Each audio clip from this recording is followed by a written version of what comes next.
Alas 4:15 sa dugang balita. Pipila ka mga sakinan nga ipanag-iyas gobyerno nga mutuman sa lagdas trapiko. Miani og mga pagsaway sa katawhan. Brigada Alan Tangkawan i-brigada mo.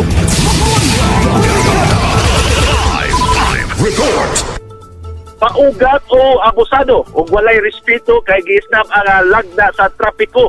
Mao kini ang sagad nga reaksyon sa pipila ka tawo nga gikuhaan og habig sa Brigada News FM Cebu.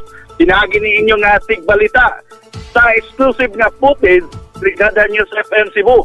Makita ang duha ka sakyanan nga pulos-puwa ang plate number diha sa ML Quezon.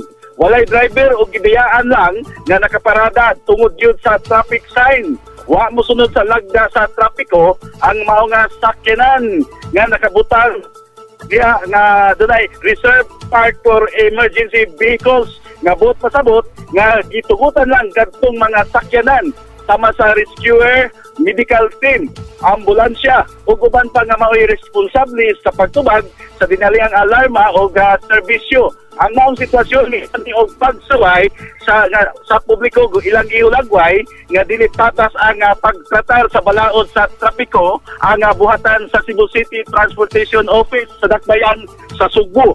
Ang maong sitwasyon dali nga giadto sa tuwing truck sa CCTO human broadcast sa Brigada News FM Cebu. Ilang ipakita nga ang buhatan sa CCTO walay bias, walay gipili magoberno man o sakyanan sa pribado, ilang tuingon kung kini makasupa sa lagda sa trapiko. Samtang katong puti nga pick-up, ingon na tulo na kadlaw ang nakaparada, ang giklamo sa taga CCTO o gituwing.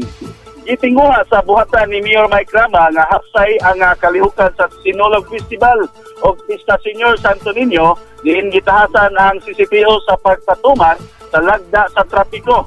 Ang kagamanan sa Sugbo adunay mga libre og dagko nga parkingan. Mao ang kumpanya maritima, Akunya o Puso o Village alang sa mga motorsiklo. In the heart of changing lives, ako si Brigada Alan Tangkawan sa 90.7 Brigada News FM Cebu, the Music News Authority.